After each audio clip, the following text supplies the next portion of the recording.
आज मैं आपसे दिल की बात करना चाहता हूँ क्योंकि मैंने देखा है कि आजकल हर दूसरा इंसान यूट्यूब पर 2-4 वीडियो देखकर बकरी पालन का सपना पाल लेता है।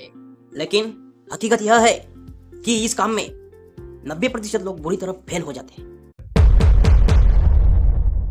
लोग मुझसे अक्सर पूछते रहते हैं कि आखिर ऐसा क्या होता है, क्यों होता है और सही तरीका क्या है।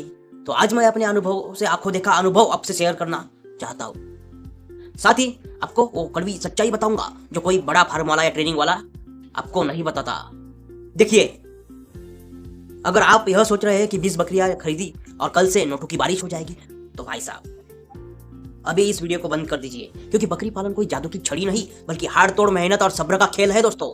सबसे बड़ी ठोकर इंसान वही खाता है जब वह यह उम्मीद पाल लेता है कि पहले ही साल में लाखों का मुनाफा होगा, जबकि असलियत यह है कि इस बिजनेस में असली पैसा और स्थिरता आने में कम से कम 18 से 22 महीने का समय लग जाता है दोस्तों। क्योंकि पहले 1.5-2 साल तो सिर्फ शेड बनाने, सही नस्ल चुनने, उनका खान पान समझने और ब्रीडिंग का पूरा चक्र सेट करने में ही निकल जाता है दोस्तों। मैंने अपनी आंखों से देखा है कि लोग जोश में आकर 50 से 60 बकरियां एक साथ ले आते हैं और फिर साल भर के अंदर ही ताला लगाकर भाग जाते हैं, क्योंकि उन्हें जानवर की भाषा समझ नहीं आती। बकरी पालन में सफलता का सबसे बड़ा राज यही है दोस्तों कि नस्ल का चुनाव और सही जानकारी।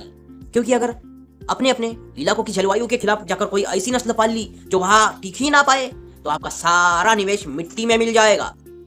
अगर आप छोटे स्तर पर काम करना चाहते और चाहते हैं कि बकरियां जल्दी बच्चे दें, तो बर्बरी या ब्लैक बंगाल जैसी नस्लें सबसे अच्छी होती है, क्योंकि इनकी देख रेख आसान और ये जल्दी तैयार होती है।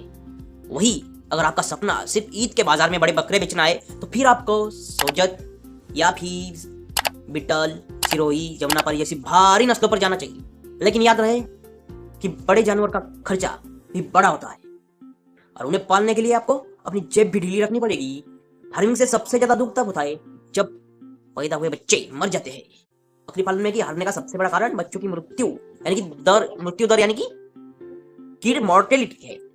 कई बार हम क्या करते हैं कि लालच में आकर सारा दूध खुद निकालने की कोशिश करते हैं या बेच देते हैं। हालांकि हमारे देश में ऐसा कम ही होता है, लेकिन फिर भी भारत के कई इलाकों में ऐसा करते हैं, जिससे बच्चों को पूरा पोषण नहीं मिलता और वे कमजोर होकर दम तोड़ देते हैं। जैसे कि जलगांव खंडेशाह एक काठियावाड़ी नाम की एक बकरी की नस्ल है, उसके साथ ऐसा ही करते हैं वो लोग। उनके बच्चे बेच देते हैं और उसका दूध मार्केट में ले जाते हैं, जबकि नियम यह है कि बच्चे को माँ का पूरा दूध मिलना चाहिए, तभी उसकी रोग प्रतिरोधक क्षमता बढ़ेगी। इसके अलावा खाने पीने की बात करें तो पुराने जमाने की तरह सिर्फ चराने के भरोसे रहकर आप आज के समय में बड़ा मुनाफा नहीं कमा सकते, क्योंकि इसके लिए आपको स्टॉल फीडिंग यानी खुट्टे पर ही खिलाने की तकनीक अपनानी होगी, जिसमें कि हरा चारा, सूखा चारा और दाना मिश्रण का एक सही संतुलन हो, ताकि जानवर का वजन तेजी से बढ़े और वह बीमारियों से बचा रहे।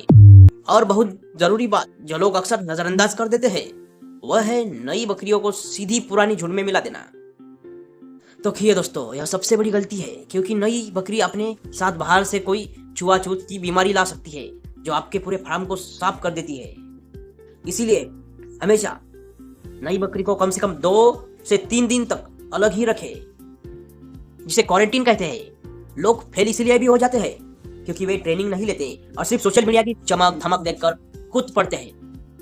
उन्हें लगता है कि वैक्सीनेशन की क्या जरूरत है, लेकिन एक छोटी सी बीमारी जिसे हम PPR या PMD कहते हैं, वह रातों रात पूरे फार्म को स्मशान बना सकती है।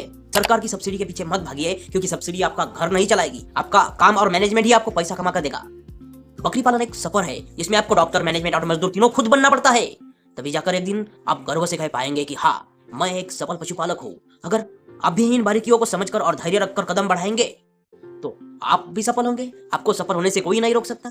लेकिन अगर सिर्फ पैसा देख रहे हो तो फिर यह काम आपके लिए नहीं है। उम्मीद है कि मेरी ये बातें आपको सही रास्ता दिखाने में मदद करेगी और आप अपनी मेहनत की कमाई को गलत जगह बर्बाद होने से बचाएंगे दोस्तों। क्या आपको और भी खेती से रिलेटेड जानकारी चाहिए और जानना पसंद है दोस्तों, तो हमें कमेंट में बताओ, ताकि मैं बकरी पालन से हटकर भी कुछ आपके लिए नया ला सकूं।